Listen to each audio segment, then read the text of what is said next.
Yay! We have a regular here. Most are regulars? No, there's got to be a couple of new people here. If you're new, raise your hand. All right, there we go. Look at that. Good job. And that will become evident later on. First off, the timeline. Actually, very first off, if you go back one slide, please mute your cell phones. Having the ringing on the video camera, which is recording, we can find you. Okay. So, Steven Elliott is here by my side from Cognitive Medical Systems, who has provided the pizza. All right. Here we go. More to come. We wanted to get carrots for everybody so it'd be healthier, but we heard that was a non-starter. Yeah. Yeah, for some reason, we changed the menu one time and nobody liked it. Okay, so. Sorry, I'm using my phone. That's good, thank you. Mission statement. This is why I ask if anybody's new, because all the regulars can read this, recite it by heart. Bill, you've been here for what, 10 years? I don't know. Long time. You look pretty strong though. Yeah.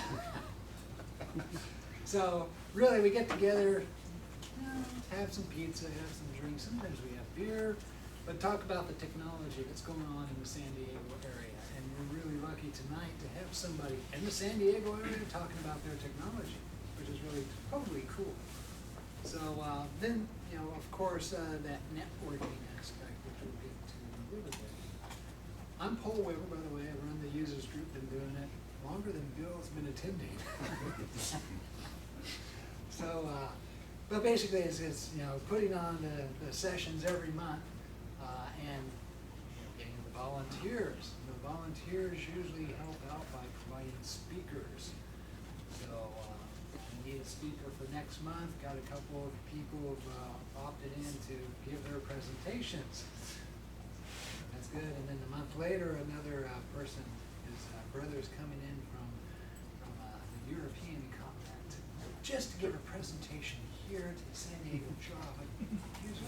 Amazing stuff. If you got topics, really wonderful, have ideas for topics, bring the presenter or present yourself. It could be your hobby, it could be something you do at work, something that you like to share. Become a member, extremely easy, show up. You're automatically membership.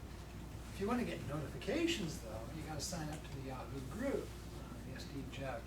So usually it's just notifications for a few of the meetings. Agile Users Group also uses our board a bit. Try to put any of the spam announcements in the announcements board.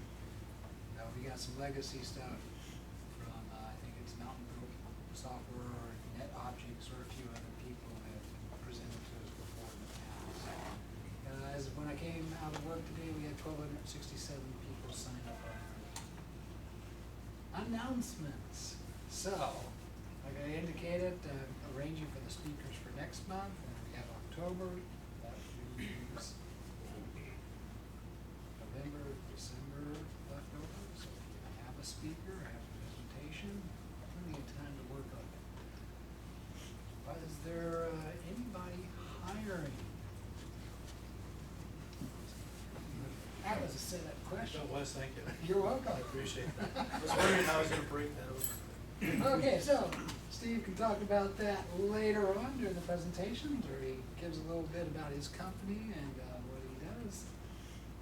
He is the architect. And what? Not just... Not the architect. You need a bit bigger white beard position. Shave that off today. Okay. Is there anyone looking for work? Please. Yeah, go ahead. This is your time to say, hey, I'm a great Java programmer. You need me. So, He's not joking. Yeah.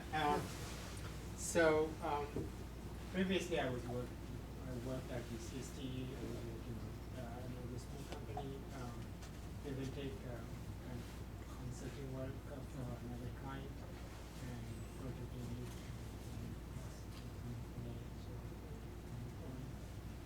okay. What's your special area of Java? Core Java, backing server. was from into it, but most of the time just working. All right, great. That's all I got. Anyone else? Yeah, in the back. So I'm employed but looking around. All right. Bachelor's, master's, probably about 10 years of Java.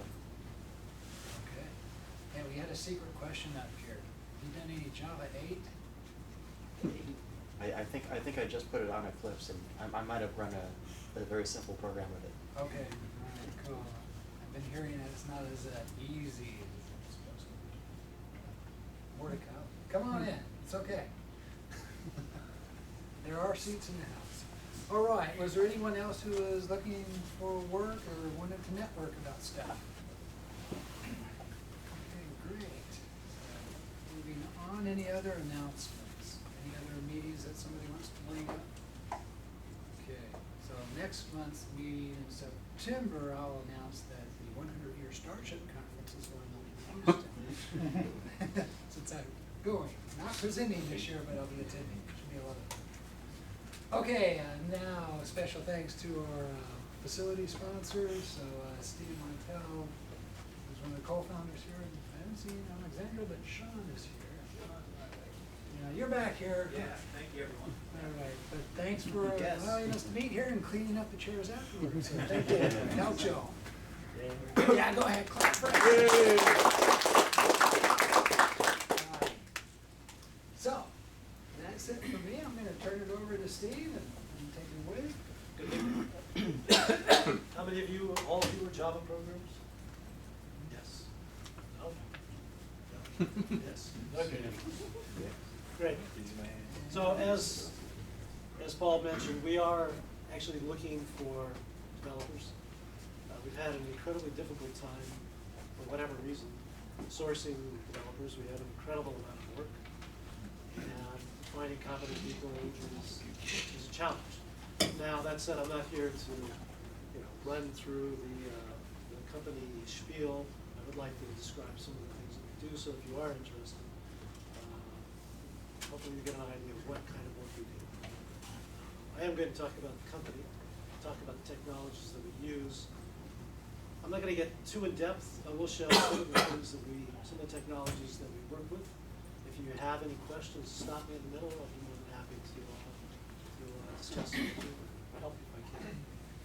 Let me start this up.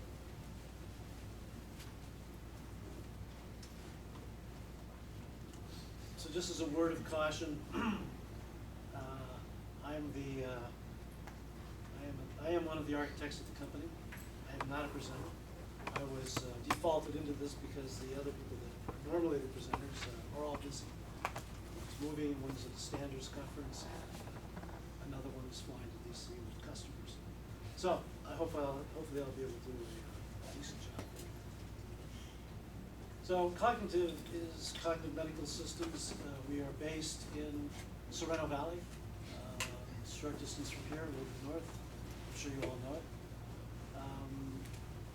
Our purpose in life is to transform healthcare. We work almost exclusively in semantic technologies and healthcare systems with a focus on clinical decision support. Clinical decision support is a term that gets quite abused, but it is a term that deals with how we provide information to providers and clinicians so that they can provide better treatment for their patients. So I'll skip through a lot of this, but our CEO is Doug Burke. He's a 23-year enterprise software startup. He ran Defense Web and several other companies. Rick Pope is also from Defense Web, MP3, and a couple of others. And our visionary is Dr. Emery Fry, a man obsessed with improving healthcare. He worked in the Navy for 15 years, a great deal of neonatal intensive care units, treating young children, and found a love and purpose for healthcare IT. And that's the person who really is the visionary for the company. These are three founders. And drive the company. We're a small company, actually. We are a company of, right now, we have maybe 30 people. We've doubled in size since 2011. Every year we've doubled. I've been with the company a year and a half now, and this year we'll double twice. So we're looking to about 60 employees by the end of the year, if we can find them. That's very difficult to do. We believe in having people at the office. We find the synergy there to be incredibly useful. We have open spaces. We have a makeshift type of environment, but it works very well for us just because it provides a lot of interaction between developers. So what we do, services, products, and standards. Services are the bread and butter of the company. We do a lot of IT work for the Department of Defense, the Veterans Administration, and for large healthcare providers. HealthNet is one of our customers. The services divide into two different types of services. One is mostly research and development. A lot of the work that we do is research and development. And then we have services that actually reach out to patients. For instance, with HealthNet, we have a provider care initiative for the Veterans Administration. I'm sure you've all heard about the debacle with the Veterans Administration recently not providing service within 14 days, but within 4 years or whatever it is. And the HealthNet system is to provide outsourcing services for veterans, and we provide them with technology that places patients with providers, given drive times and distances that we source from Google. So we've developed those kinds of applications as well. Products. Products, I'll show you one of the products that we're launching, or that we're putting in pilot next month. Products are all clinical decision support products. They're products that are designed to provide the provider and the patient with information that allows for better treatment. And I'll show you an example of that here. A lot of the services, as I said, are research and development, and we try to pick the projects when we can with technologies that will help us develop our products. So, for instance, we are doing a product now for the Department of Defense called TAPS, where we've recently analyzed kinds of databases that we feel would be able to provide real-time support for triple stores. A lot of the work that we do is with RDF. We know that a little bit.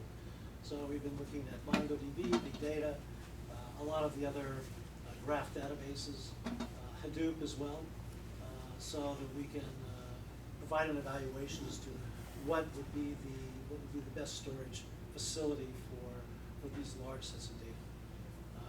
Working mostly with electronic medical records, and it's quite a bit of information. The Veterans Administration, for instance, has thousands and hundreds of millions of records of veterans there, huge amounts of data that we need to process. Another good reason that we're looking to transition very quickly to Java 8. Java 8 provides us with the ability to do multi-code processing on a very simple scale without a huge learning curve. The Streams interface is going to be a huge win for us. So, standards. One thing that I added to this, which normally is not added by the sales teams, is the standards work that we do. We're deeply involved in creating and building the standards for healthcare. And these are virtual medical records or electronic medical records. In this particular case, we're deeply involved with both the FHIR initiative and the VMR initiative. These are HL7 standards, and will help drive the next level of healthcare and provide a very important distinction between the way that healthcare has been administered before, because these are computable documents that we can actually use to compute, and I'll go through that whole process, facts that allow us to do treatment and analyze the metrics for that treatment. No questions, huh? Boy. What did you say? I'm Sorry? What is HL7? So HL7 is a standards body for health and learning systems, and I don't have the actual definition of the acronym here. I thought I did. But HL7 is a standards body for all medical communication. So when your hospital communicates to your provider, they use an HL7 transport message. Okay? And I'll show you actually an example of that. So HL7 has evolved over the years. I think it's been around for about 10 years, 10, 12 years. So there's a great deal of legacy data in the HL7 formats. There are several different formats. And some of them have proprietary extensions, which makes them very difficult.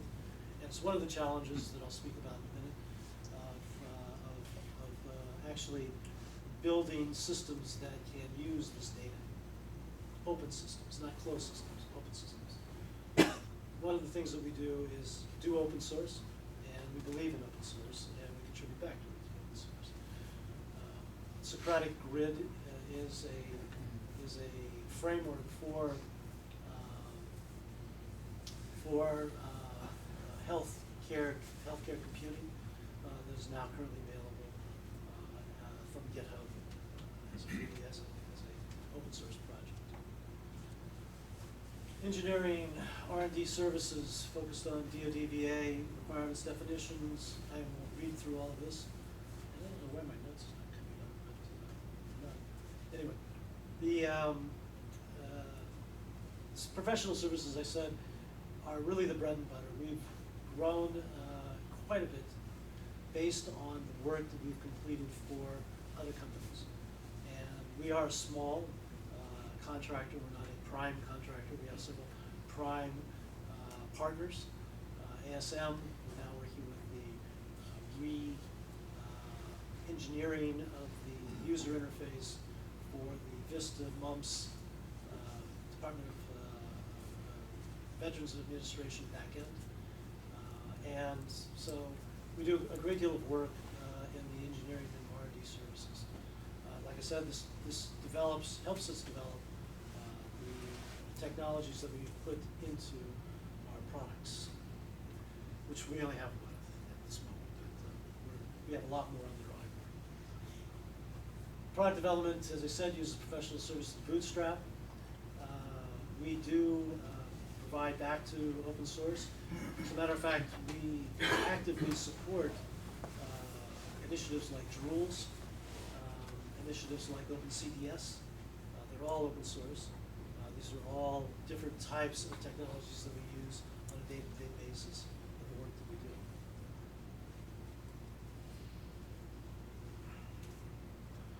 So what do we do? As I said, our vision area and our goal is to improve healthcare outcomes. So the outcomes depend on quite a few things, some that we control and some that we can't. Things like affordability, availability of healthcare are other things we can't control that clearly define problems that we have other better to solve. Things like allergic reaction to a particular treatment, or knowing how long neonatal ICU patients should be allowed to be administered with a central line catheter, or PTSD analysis are things that we do feel that we can bring information technology to bear on data and find solutions for. Some simple, some not so simple. PTSD we're still working on. So these are our goals, and these are the domains in which we work. I don't know if you can. I guess you can read that. So we have services and data.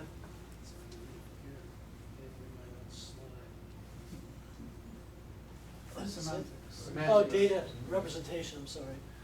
Knowledge representation and semantic reasoning and decision logic and actionable items. And these are actually really problematic areas, especially the first one, which is semantic and data representation. As I've said, we already have a huge number of problems with the diversity of data, how it's stored, how it's modeled, and how it's made available to us. So the challenges here are data is in a variety of, like I said, a MUMP system. How many of you know what a MUMP system is? One person. That's- I work for United Health. You work? United Health. United Health, great. So, actually, we're looking for MUMPs. You don't see many young ones either. I've worked with Doug before, so. Oh, you have worked with Doug before, okay.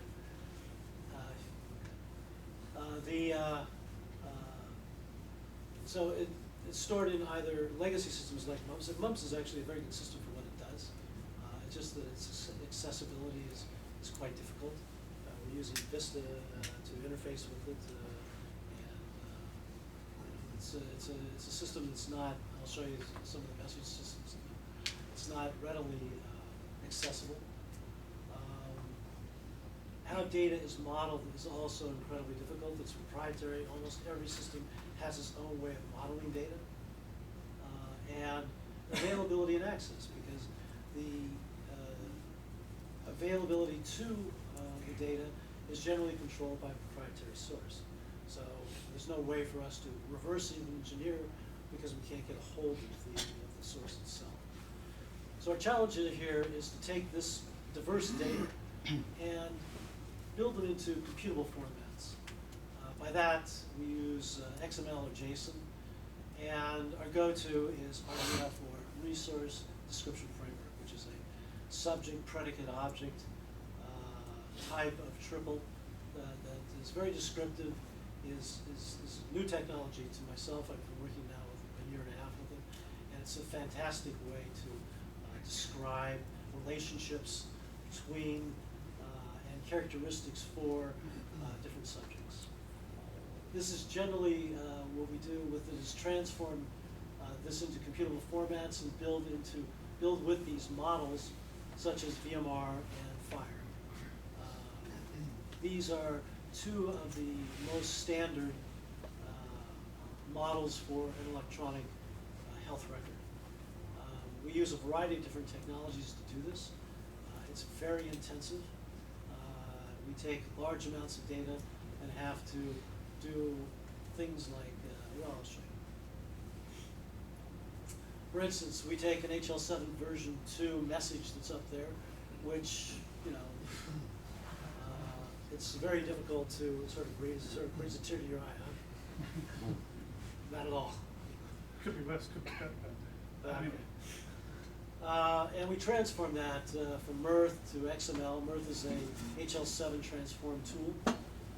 We use then map force to create an XLT to one of the object types like VMR or FHIR. And the output is something like what you see down below. Little itty bitty snippets of this, but you get a general idea of what that message up there is saying, what the message is down below. And this is an XML representation of a FHIR object. It's not the actual, it actually exists as a Java object. So we can do manipulation with it. What do I want to say here?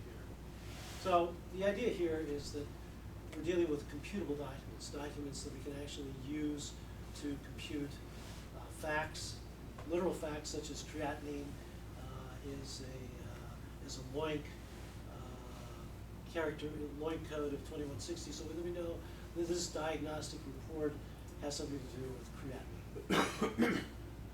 Don't ask me what creatinine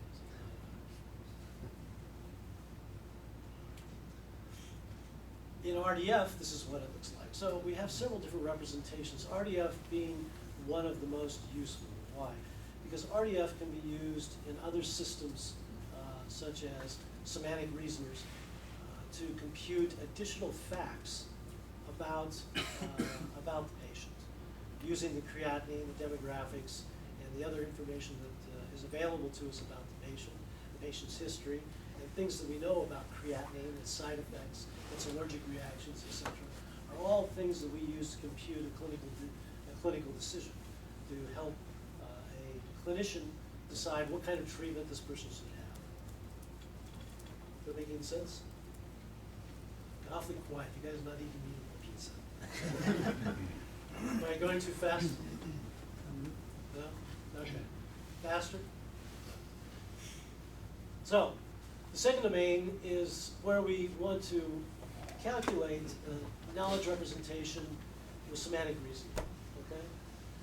So here we have a variety of three different areas that we work with.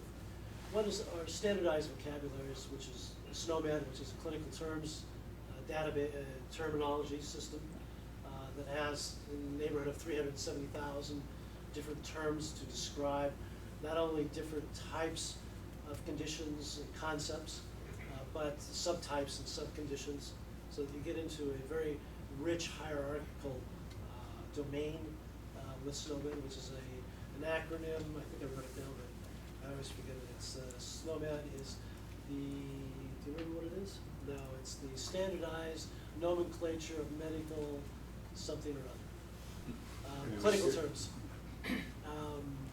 LOINC, which is another means of describing certain types of lab results. ICD-9, which is the International Classification of Diseases. All of these are vocabularies that we use in ontologies such as AL, SCOS, and Dublin Core. These are ontologies, and if we don't have the right ontology, we use Protege or Top Break to write out new variants of one of these. We most commonly use AL, DL, especially with EL++, which is a description logic. EL++ is a multi-threaded means of using description logic. So we can parallelize the ontology process, which you can imagine with 370,000 terms with the hierarchy can take quite a bit of time. OWL and the ontologies tell us how the relationships in each one of the vocabularies is associated, and when we apply a EMR to that, we can then discover new data facts about the condition of that person. Things that they may be allergic to because we've known, different dosages that they might want to use because of their height and weight, a variety of empirical and non-empirical terms. This is generally done inside of a classifier or an inference engine, such as Janet, Pellet, or Silrocket. Have any of you ever done semantic reasoning? No. I hope that I'm not passing over too much here. It's trying to keep it kind of high level, but if you have a question, by all means, give me a shot. So a classifier will take the knowledge representation, the ontology, and process the information to gather new facts. Facts from inference, to feasible logic, ways that we can ascertain additional facts that are as important as the stated facts. So they're secondary terms. Actually, do you have a quick question? Sure. So when you've got standardized vocabularies, I mean, something like ICD, you have ICD-9, we're switching to ICD-10, we're supposed to some while ago. I mean, the vocabulary space for ICD-9 is tiny by comparison to the vocabulary space for something like ICD-10. How do you deal with that? Well, the ICD-9 we basically use as a standardized vocabulary to look up terms based on the codes in the ICD-9. So the ICD-9 will have codes inside of there that we'll be able to use from the EMR, and then from that be able to run the ontology over that to be able to establish other additional facts from that. So the ICD-9 will give us a definition of the disease or the condition of the patient. Yeah, I mean, you're going to have a situation where you've got a universe where you've got both sets of data coexisting. So, I mean, how do you map from ICD-9 well, the same to thing is true. ICD-10? Exactly, the same thing is true with the SNOMED. We have to rely on the source to identify which version we're talking about.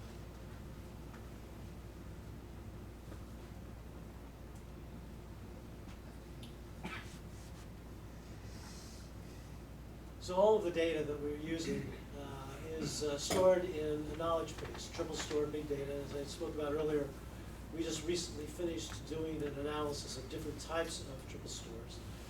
It was quite interesting. Things like Hadoop, which is not necessarily a graph database, could be indexed to become a graph database and performed actually very, very well. There is a graph database called Big Data, which actually does quite well as well. What we did find though is that the triple store is the fastest and best and most scalable of the designs. Processing this data takes a tremendous amount of space, it takes a tremendous amount of information, and only with a relational database would never be able to give us the kinds of relationships that we have with a RDF type of format, which is a subject, predicate, object, and giving us the edges or vertices that allow us to make computations that describe the relationship between the two. We then use a expert system. There are other systems. There's artificial intelligence, machine learning, which we're beginning to learn about ourselves. But we're content now at this point to use a Drools JBoss system to create rules that can reason over the data and provide us with conclusions and at the very end, items that we can use to action upon. Anybody familiar with Drools? Okay. So,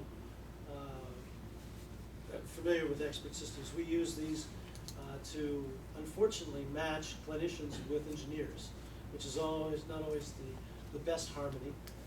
We're driving to find a new system that we can provide to the clinician or the expert, the subject matter expert, a way to describe their own rules and the kinds of facts they want to apply to that, and then to put them into Governor so that they become available to the reasoning engine. And I'll show you an example of how this works here. So, once we have the rules in place, when a new fact is submitted, if any actionable items are to be taken, here's a Drools file. This is a very simple rule here. I'm sorry, I didn't realize I had this. This is a Drools DRL file, which is an actual rule, which has a when, then, and in the then, we're actually creating a medication prescription, which is not really the best way to do this. We usually use domain-specific languages for this. But just for illustration purposes, it's here, or part of it's here. So you can see that we're looking for a value of greater than 1.2, and to make sure that we're using the LOIN code of 2160-0 to identify the creatinine as the test, the lab test. So this will, if it meets these conditions, it will generate an order, a medication prescription, and we'll output that to a system that the doctors can identify at their desktop, on their tablet, when they're consulting the patient, other types of alerts that will receive escalation if that's part of the rule. And this is the actual endpoint for the clinical decision. This comes out to a clinician so that they can identify treatments that are suggested for a patient under a given condition. So no questions. Okay. Can you provide an example of one of these things? Like you keep saying you're getting data in, you're getting ontologies, you reason out some facts. Can you give out an example of some data in and what would be determined based on it? Sure. So taking this example here, we have an individual that was ordered by their doctor to take a creatinine test for gentamicin, and it's a heart condition. Okay. The levels of creatinine, I believe, I'm not a clinician, but I believe the levels of creatinine will establish what's the risk of, what is the effective medication that the patient is currently under. This patient in particular has already medication for creatinine, for heart condition, gentamicin. And so they take the test, the lab comes back with the test gets submitted to the system. In the system, the lab result, which you saw actually in the HL7 message there, gets output from the lab, is inserted into Mirth, which is a transformer goes through the transform process and gets output into a VMR artifact, a representation of fire in this particular case, fire, which describes the diagnostic report, the patient, and what the result of the lab was. This gets sent to a system that will take the creatinine and look it up in the system and find other side effects or other cases of creatinine. In particular, this system now will find that this patient already has a dosage for creatinine, okay? And will then send an alert, send the message once it's got these additional facts, also represented in a fire object. We'll send these to a rules engine, where rules will be applied for the specific patient, which has his entire electronic medical history in there, so that it knows that he has already got gentamicin. Given the fact that he's above 1.2, which is what the subject matter expert has already defined as a limit, we'll fire off a result which would be an order that has a specific dosage for increase for this patient, and that gets sent to to this output here. So it's, and I'll show you here in just a moment another demo of how that system sort of applies to another workflow here for neonatal intensive care children, babies. So it's a closed system that is fired from an order that's sent by the clinician. And actually, we can go through some of this in just a minute. So we have our order that's sent in an HL7 format. It's sent to a data transformation system, which converts this into a computable document, a fire object in this case. Then looks up specific terms such as what the diagnostic report is for. In this particular case, is for creatinine, using a semantic terminology server. We've actually built a couple of these. This one is for snowmen, I believe. Looking up the actual diagnostic, finding out that a level above what the dosage is, if it's 1.2 milligrams, or what the values of the result were. In this particular case, 1.2 milligrams per deciliter. And sending this then to, well, in this particular case, an Ontology, which will reason over to provide additional facts, such as the medication for this is gentamicin. Okay.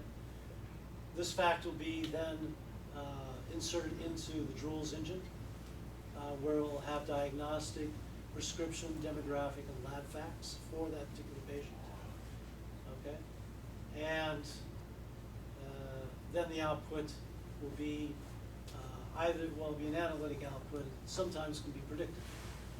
In some cases, you'll be able to get preconditions that will indicate predisposition for a particular disease. Go ahead. Is this live right now?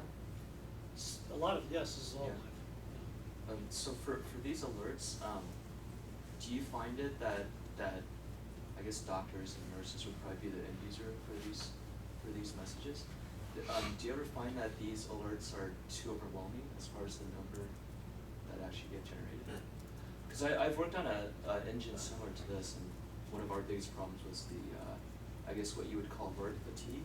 Alert And fatigue. then at the end of the day, they just ignore all of them without actually reading all of it. You know, there is always that.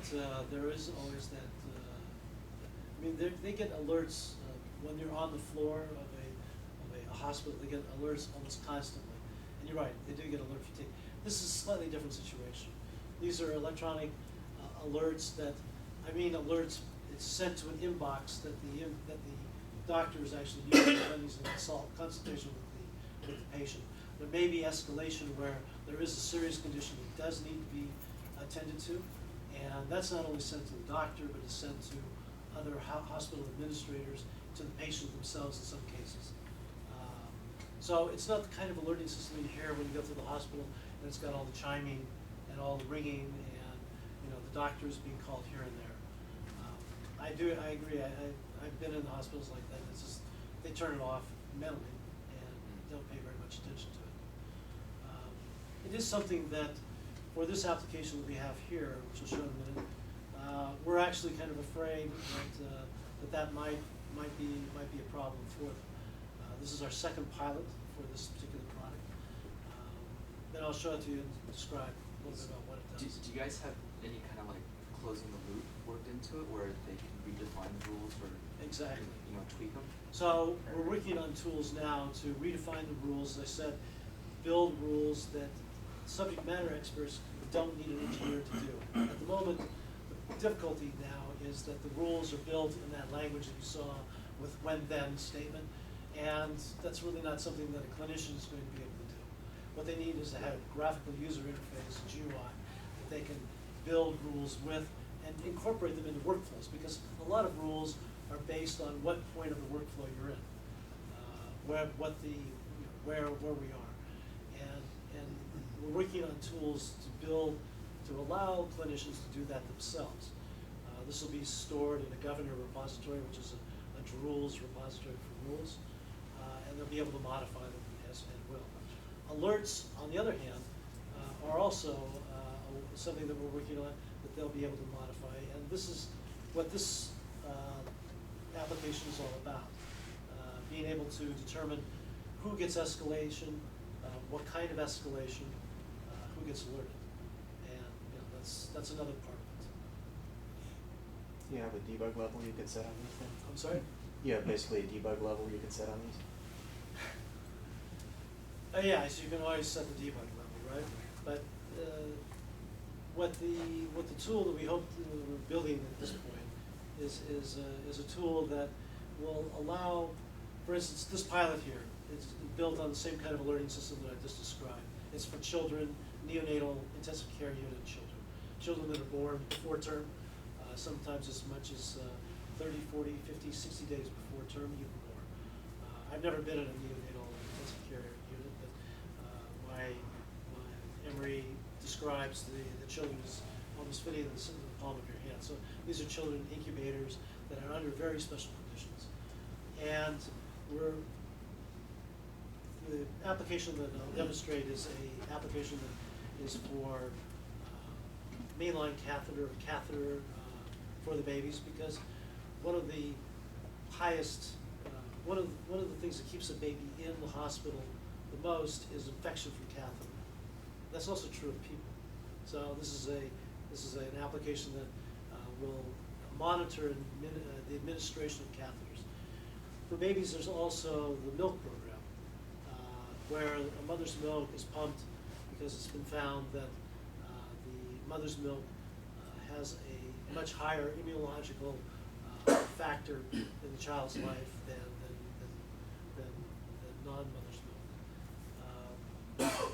So these are two areas that they'll be able to, if the child doesn't receive contact or doesn't receive milk on a regular basis, they'll be able to distribute the alerts to the personnel in their hospital. We're just distributing these to 3 different hospitals that have 3 different workflows, 3 different ways of interacting with the children. Some of them will have personal devices, some of them will have devices that are for a pod of children. So there's a wide variety of, and they'll be able to configure this on their own. So yes, that's kind of the debug situation. We have auditing as to where the alerts go, that sort of thing. Do you have throughput information from your pilots? How much data are you going through, and is there a limit you see? So at the moment we have, in the University of North Carolina, I think 6 different pods that have 6 different devices that basically cover, I think it's somewhere around 30 different children at any given time. And the idea of the application is not to burden them with new things to do, but to simplify them from the workflow of actually filling out paper to accomplish the same thing. So we've made these in such a way that we try to make them as fast and as easy as possible. In terms of throughput, we haven't seen in that particular pilot a huge return in usage. We do monitor it, but it's a project that was started a little over a year ago. It's been grandfathered into the new system. We've now built a new system we're going to be distributing, and this system will capture data and metrics. Because one of the things that meaningful use, which is another, I don't know if any of you heard meaningful use. Meaningful use is the government's mandate, if you will, to move to a more electronic data system. Meaningful use rewards and punishes people for doctors and providers that don't provide measurably better health care for their people. And this is actually one of the areas that we hope to be able to demonstrate our metrics, where if you treat children using the system, they'll stay in the hospital less because they won't have infection with catheters. That children that take breast milk on a regular basis from their mothers, pumped from their mothers, will leave the hospital as healthier individuals. So this is really an important step for hospitals, because they need to show that the metrics are increasing, that they're increasing the benefit of healthcare at their facility. So it's not for us, it's for them, that these metrics are being captured, and historically should show that the better healthcare for these individuals is being made. So with that, if I can get Nam to switch it over, so I can connect to this, and I'll give you a short demonstration of some of this stuff in action. It won't be that impressive, but because so much of it is done behind the scenes. If I had my console with terminal logs on there, I would, I'm sure that you'd be. So Nam. Now? Nam. Where do you want to switch to? He's got it up there. I think this is Oh, yeah. Okay. Switching to?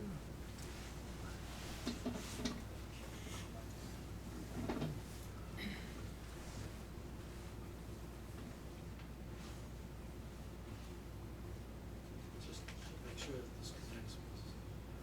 Like I said, I don't use this. This is a Chromecast system. Oh, okay. We're there. Thanks. So Could you currently, turn off the light, James? currently we're developing this application, and it uses essentially all of the technologies that I just described. For each one of the children in this program, we have an electronic medical record. We're using our terminology services to define medications these children are taking, so that we can monitor the administration of drugs through the catheter, etc. In addition, we're also monitoring their human breast milk intake to make sure that the weight gains that they're receiving and the dosages, the feeding of breast milk is within their schedule and the amounts. The idea behind this is to simplify a nurse's job, and we hope that we've accomplished that. We've built in NFC tag readers into this, also barcode readers for the cases where hospitals don't have NFC tags. We distribute the NFC tags with the device. We actually distribute the devices. We try to get these to as low a cost as possible for the hospitals. It's now down to about $350, I believe. And we're now looking at the new Firefox phone. I don't know if any of you have seen that, but it's an HTML5 driven phone. It's absolutely great, and it's even cheaper, and it doesn't have a lot of the bureaucratic overhead that Google Store, and certainly nothing like the Apple Store has, which is how we distribute the applications and update them over the system. So the idea is that a nurse will log in, and she'll log in with her NFC tag, NFC card, which is actually, there'll be a little tag on her card. So we use the chips that are adhesive chips. I don't know if you've seen those. And so they can continue to use, they don't have to carry an extra card, really. So they just, you know, it has a little adhesive that puts it on there, and it's got our picnic logo on it. And one of the nice things about it is that as she makes her rounds, she can identify the children with also with one of these tags. So she doesn't have to look for the number, she doesn't have to write down a name. She just says, oh, I want to associate myself with this child. And so I've already actually left this on. I did this earlier to make sure that I was connected. So I would normally say, do you want to associate with this child? This is Foster Bryant, and he's 35 weeks old, 1,495 grams. That's like less. That's not very much. It's a very small child.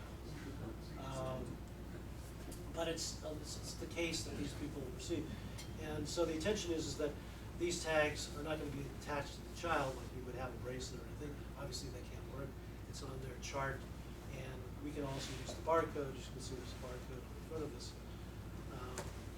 And so the nurse is, I'm going to do a breast milk. As I said, breast milk, they found that the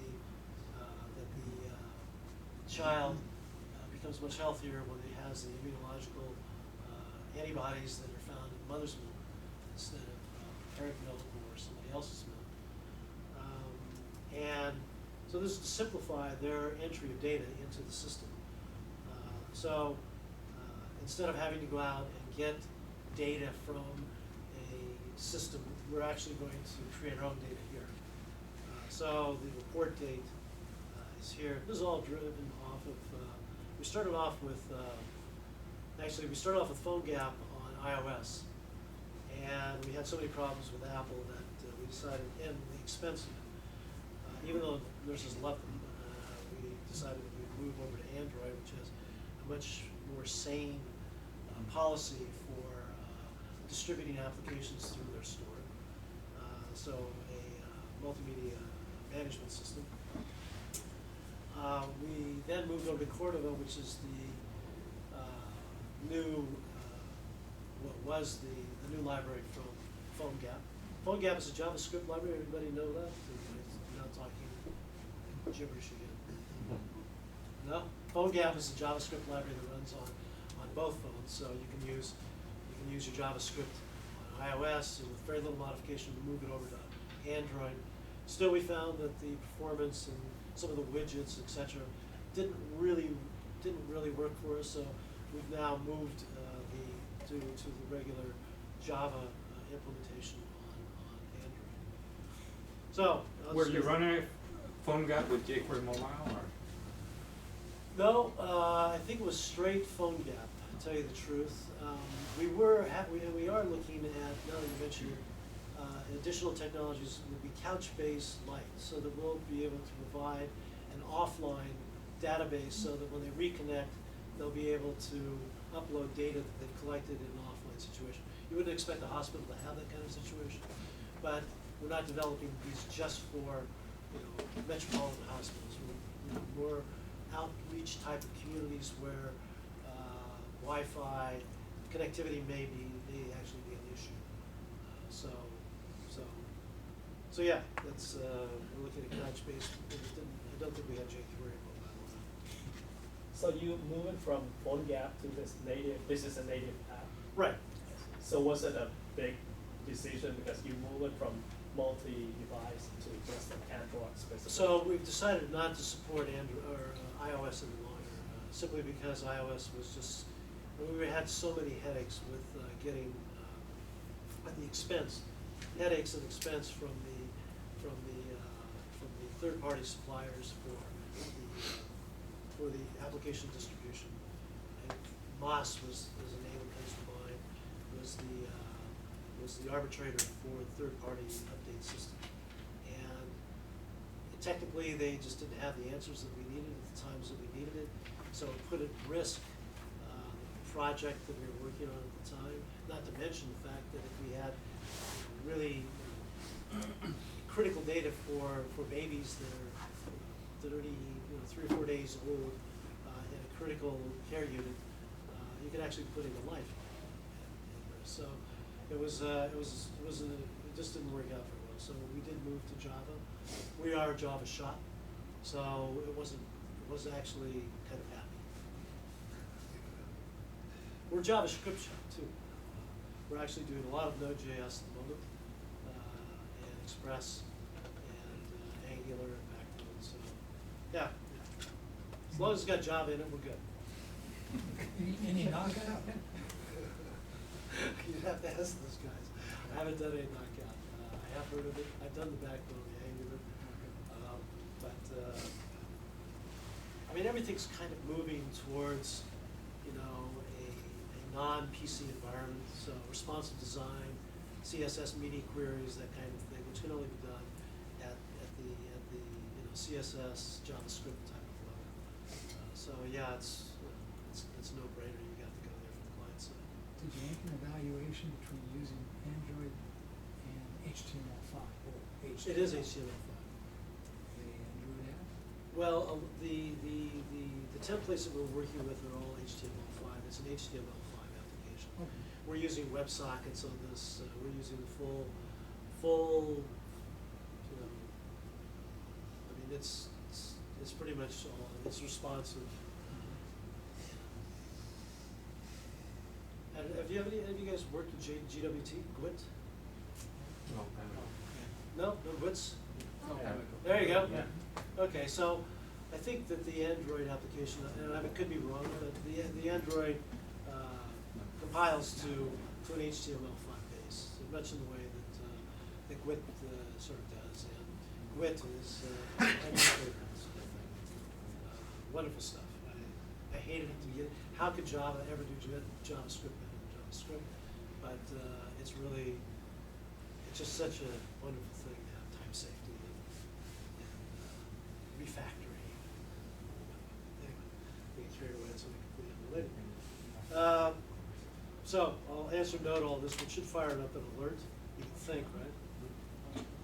And again, this is something that the nurses would otherwise have to do in paper. So if we go back to this, I have dead fingers. I'm sorry. And today's weight, I'll just keep it the same. Okay, see how this works. I get a notification. That notification that you hate, right? So a notification, and if I go to my inbox, I'll see that Foster Bryant has an alert here. And so in that time that it takes to submit this and to go to the server was evaluated by the Joules engine. There's an actual Joules session up there for Foster Bryant. Found a rule that was missing, that he had not had skin-to-skin contact within the last 7 days with his mother. And so this is a skin-to-skin alert that's come back. And it gives us this information that from this form, this is what the problem was and what's created the alert. It's a small demonstration of the technology. Certainly, we're more than happy to show you how we process ontologies and use Jenna and SnowRocket to do all that. But really, the bottom line here is that when you get down to it, the idea is to provide better care to the patient. And using those technologies in the background allows us to do that, and we're getting better at it all the time. Our rules are getting faster. We're building tools so that subject matter experts can build their own rules without our intervention. As a matter of fact, I think I even have some slides here. Some of the rules that some of the designs that we're working on at the moment. And being able to tailor alerts for the nurse, or for the charge nurse, or for the attending nurse, or for whomever in your institution requires it. So that's something that will be configurable by the hospital, by a hospital administrator. So, I'm going to archive this alert. I have no alerts now, and my presentation is over.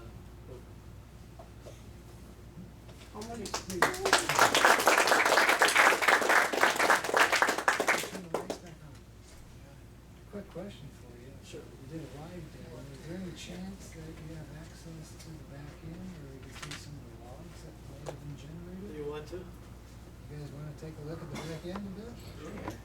So I've got, yeah, you can take a look at the logs. I've got the servers. I think I can connect from here. If you're on the Wi-Fi, that's So you mentioned all of those UI widgets, those are GWT? or- Sorry?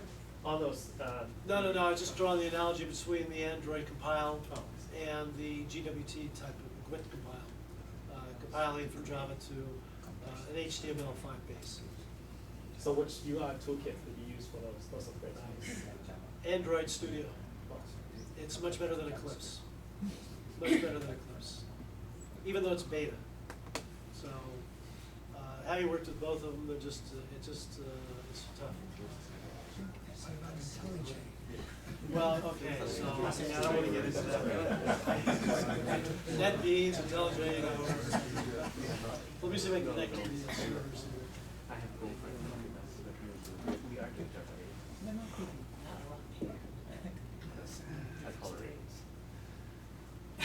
Back here.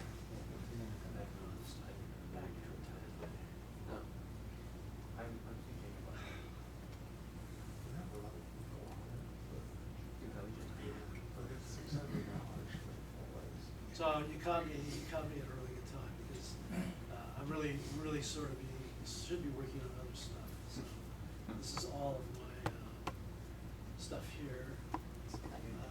As you can see, I'm working on a bug. Is it a null pointer So, exception? no, it's not null pointer. That's not NP. No, this is a web service that it's actually very interesting because what we're doing now, and what I'm working on now, is wrapping, we're providing a system for enterprise communication that consists of 3 different service implementations. It's a reference implementation, so we do a lot of standards work for order services, pub sub services, and universal communications. I've been using Asterisk. Very cool stuff. We're using actually an Elastic server. So what we're doing though, which is fascinating, which is actually, I mean, we're dealing with HIPAA material here, right? Everybody knows what HIPAA is, right? Okay. Something kind of Right on. And we're wrapping messages that need to be protected, such as HIV results, cocaine results, that kind of thing that can't be actually sent out over the wire unless there's certain conditions that meet the security requirements for that. So we're working with some guys to provide security labeling and wrappers around the FHIR and VMR models so that they can only be decoded under certain conditions. And we're creating actually a demo for this right now. This actually is Dwayne's fault because he's got the labels all wrong. So I was debugging this before we came down. So, but to show you so it's actually on the same server. No, this is on the servers.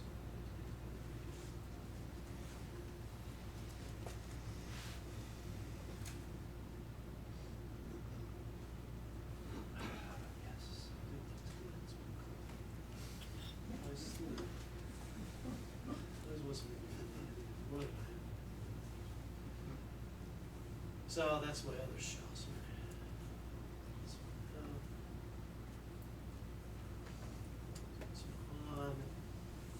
So I was testing the server actually before you came down just to make sure everything was good, working correctly. Connect.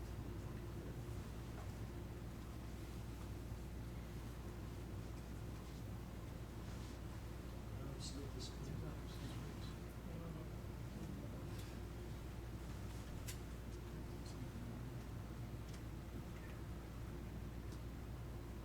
So this may be a little bit funky with you guys because unfortunately as we're a small company, we do a lot of different things.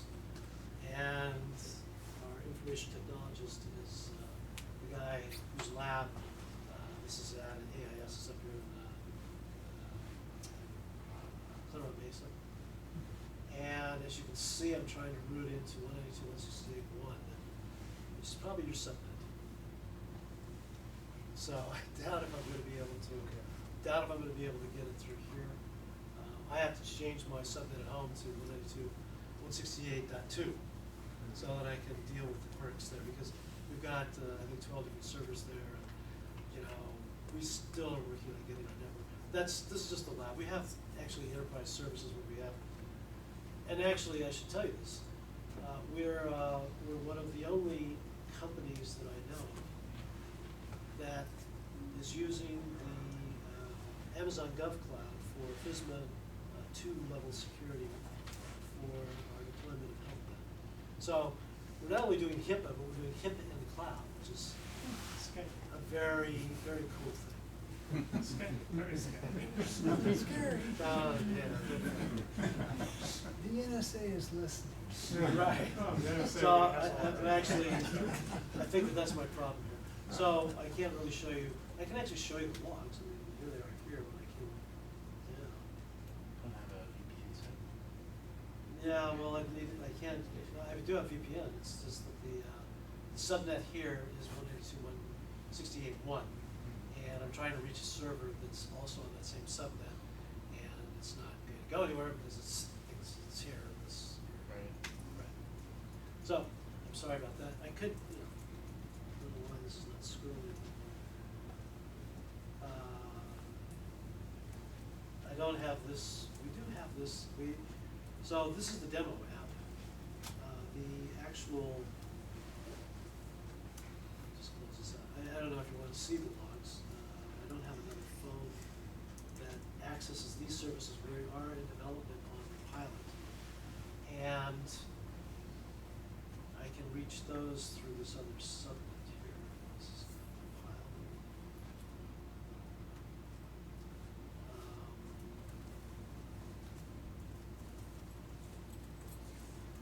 I could show you the actual fire message instead of getting passed through, excuse me, the create, which is where I actually got it from.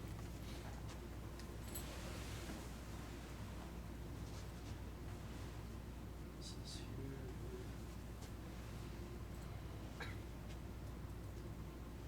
All web services, I'm sure you saw this all last week.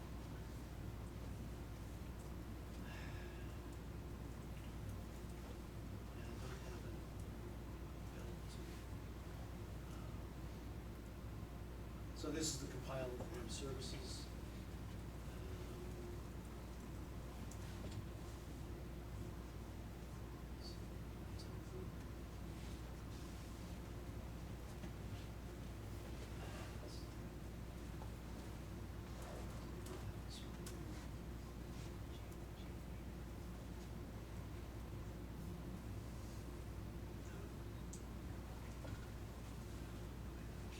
Tools.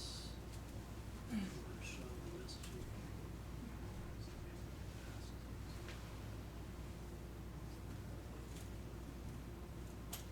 Do you want me to? Do you really want me to connect here and try and give you the arrows for this? You're like the point of emergency routine. Well, I mean, I can do it probably in about 2 minutes if you want that. This one I might. We can take a break. Yeah. Take a break and finish a good time. So I guess would there be more interest after a break, or would people disappear? So. If they would disagree, you just keep moving it for something. You can't take a break. So really, any more questions for Steven about the technology that he's kind of talked about and demonstrated it from the cell phone? So how extensive is your rules system? Like how many rules do you have? So in this particular application, we have 12 different rules, just for the catheters. We're actually involved in the development of rules. Two of our team members, David Sotara and Esteban Alvarte are two of the rules committers. And so we actually drive rules. We now have rules that do traits and discernible logic. So we're very involved in rules. That's why I sort of lowballed AI and machine learning. But yeah, we do quite a bit of rules. So with, I guess my question is, have you guys considered using decision tables in rules? Which is basically representing rules in tabular format so that they can be like an Excel spreadsheet, which I guess would be one way that maybe the medical professionals would use it. I think that they've gone down that road. I don't think there's enough expressivity in the tables. Certainly not as much as an ML or Java. That said, our drive is to make the ability to build rules intuitive and simple in a GUI type of format. I don't think, in an environment that the clinician and the provider can understand, because they can understand workflows, they can understand moments when lab tests need to be taken or blood needs to be taken, etc. And that's how they lay out their thought process. And so we try to build a tool that works just as much as we try to build this tool that works with the workflow of a nurse. So that's really, we've started on that. We went down the path of this before we just became overwhelmed with services work. And we plan on getting back to that before the end of the year. And it's one of the drives for the company is to implement a GUI drag and drop. You can build a rule from bits and pieces, the facts from this and that, and do the work at that point. Modify the rules as you need. I'm just curious, why did you choose HTML for the client instead of going with Android or Java directly? Well, we did finally end up moving towards a pure Java implementation of it. So the version that you had open, was it like a Java implementation using a WebKit view, or? So was it the way that, do you know that how Cordova works, or PhoneGap works? Yeah. So do you know that this calls into the Java itself? Right. But there's still a difference whether you do it natively or whether you go with a PhoneGap approach or HTML. So the reason was that they started building this in iOS for an Apple device, and that's Objective-C, and I wasn't there, so they didn't build in Java. No, they had iOS, they had Objective-C, and they didn't have a lot of Java technology people there at that time. This was several years ago. So they took an easy way, which is actually, at the time it was a logical way to do it, because PhoneGap was supposed to be able to transport it, and it can, from one system to the other. But you don't get all the bells and whistles, all the nice things that you get like NFC. Well, you can still do NFC in PhoneGap, but there's certain limitations that you have with PhoneGap that you don't have with the actual JVM. So we are moving to build this directly with Java on Android. So from an architectural Java perspective, when you press the submit button, it went over the cellular network. Right. How did it get into your server to then return a little bit of a mail? So what it does is it takes the form and serializes the form into JSON, okay, on the phone. That's what it is, right?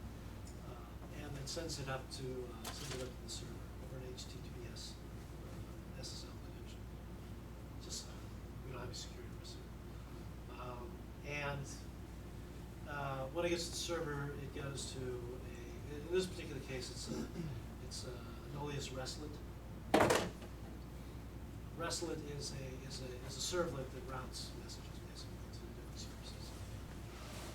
So that's the technology we use. It could be any servlet, it's a servlet technology, and that servlet will then send it to a service, a backend service, a business service, that will put it into the database. Unfortunately, they're using Hibernate for this. I'm anti-Hibernate almost all the way, but I'll go as far as my pages. Hibernate I find to be too much of a crutch. Anyway, it goes up to a Hibernate session. It's stored in the database, and a message is sent out to an action agent that a new fact, a new form has been submitted. Where then it goes into a variety of different processes. It's sent to a Drools session. The Drools session that evaluates the form data in a FHIR object in this particular case. And depending on the result of that, will notify the action agent of a result that has violated a rule, and this is the rule that it violated. It looks up the rule, looks it up. The action agent looks up the rule, will provide an alert based on tables that describe who the alert is to be delivered to, delivers a message that's appropriate for that particular person under those particular conditions. So it doesn't need to be just an alert on the phone. It could be actually an SMS message or voice, text-to-voice message, etc., which is what I've been working on with Elasticsearch. But in this particular case, it gets put into the inbox, and a notification is sent that a new message or a new alert has been run. So the downstream would be the rules to the action agent. The action agent will take whatever action is required, or if there's no action, we'll identify who the receivers are to be, what the alert is to be, send it back through we'll deposit it in the database and send a notification through WebSocket that there's a new alert there. When you go to your inbox, it loads the inbox from the database at that point. So does the rules engine, the rules session maintain state about the person You know, also? it does. It does. Okay. So that's how it knows it's been 7 days, like if it knows all that. Well, it does know that, but it also has its own knowledge base, right? So it's every time it So it computes. has all the facts. Yes, exactly. So it has its own knowledge base up there. It knows the last time the form was submitted. If the form was submitted by some other nurse 2 days ago that said they had skin-to-skin contact, it would have that information already in the knowledge base. From a security perspective, you showed this example where you just swipe the ID and you were logged in. Yeah. It seems to be pretty insecure, right? If I use your ID, but I can pretend. Do you have any specific security requirements? For these particular patients, it's totally anonymous data. You saw Foster Bryant, they don't have real names. Right, but do I know the nurse was really the nurse? I'm sorry? Do I really know that the nurse was really a nurse and not somebody else? You know, that's, it could be somebody else that gets access to the nurse's card. Usually nurses are pretty careful because the least of their concerns is a bad alert for a milk if somebody steals their card. But if it's NFC and I don't have to type in the PIN or anything, I just walk by, right? So we do have two-step authorization. In this particular case, for this pilot, the agreed upon security profile is simply this, okay, for both the baby and for the nurse. But we do have two-factor authentication, which relies on a PIN. So you log in with the NFC and then you provide your PIN. Right. And for maybe transmission protocol, do you have any specific requirements like for authentication or? In this particular one, we're using the hospital Wi-Fi, so that's their guarantee. It's all SSL. So it's whatever encryption they provide on the Wi-Fi network. These devices will not work if they're taken out of the hospital or out of the Wi-Fi network they're assigned to. They're locked down that time. We actually root the device and provide a ROM that tries to lock it down as tight as we can. So on the examples we had on the screen, the last one said, was it reduce the dose by 25%? Do you accept this recommendation Now, is that just legalese, or is there another piece of, you have to tap a button that So says? talking to Dr. Elliott here. Well, no, I mean, or is there actually something, you say, yes, I accept this recommendation, and then another communication with the service saying that? So if you know the MUM system, the VA system, you know about the CPR system that they use. And this is a proof of concept application that we're building for all of the security, all of that, the notification, all of that is, this is all, could be lorem ipsum, et cetera, okay? So, I've been trying to get my subject matter, Emory Fry, to give me the actual messages that I should be putting in there. And I finally had to make something up. Oh, okay, so it's not actually another action that the person has to perform on seeing the alert to basically say, yes, they, authenticate the fact that they did get the alert. So, yes, they do, yes. They do need to be able, we do need, you're talking about the alert in here? Yes. Oh, okay, I'm sorry. The alert needs to have action on it in any particular, or in a specific interval. So, if the alert is a catheter that needs to come out, it's going to have a 1 hour interval before another message is sent out, because this one hasn't been acknowledged. Okay. So when the nurse acknowledges the message, she owns it, because there could be multiple nurses. There often are multiple nurses for a single patient. One is responsible for different areas of treatment, right? And some of them in different shifts. It's actually quite a complicated workflow that they have, particularly when you find out that there's not just one type of workflow, but there can be various types of workflows. But yes, we do have a way to identify whether an alert has been viewed and has been acted upon. So when they go and take out a catheter from a child, not only do they receive the alert, but they also fill out a form stating that they've taken out the catheter.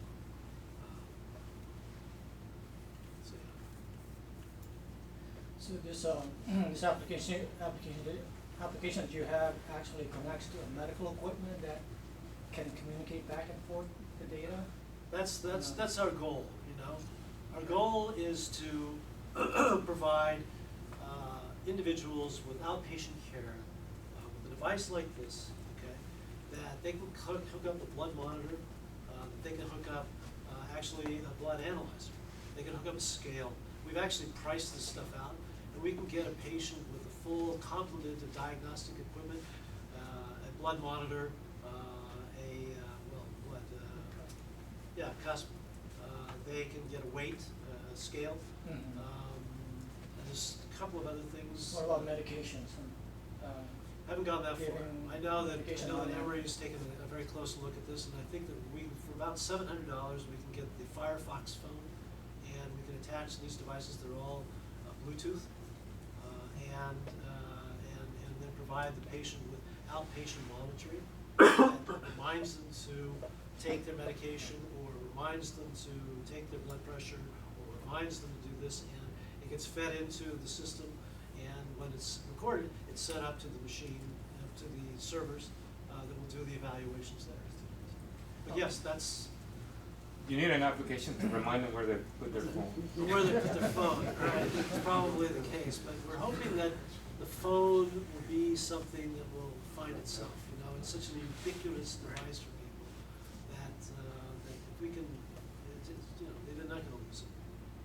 Yeah, because I work in what they call pumps, where it provides dosage of medication to the patient automatically, and also communicates back and forth depending on what. Sometimes let's say a patient needs more morphine, so they can actually adjust it, but there's a maximum that the machine will allow it. If it does go beyond that, it sends an alert to the server, and certainly people are monitored. Morphine's pretty strong stuff. I don't know if I could want to have that administered by a machine. Not for a baby. Power outage, whatever. But that's the goal here, is to empower people so that they'll have the ability to receive medical treatment in a variety of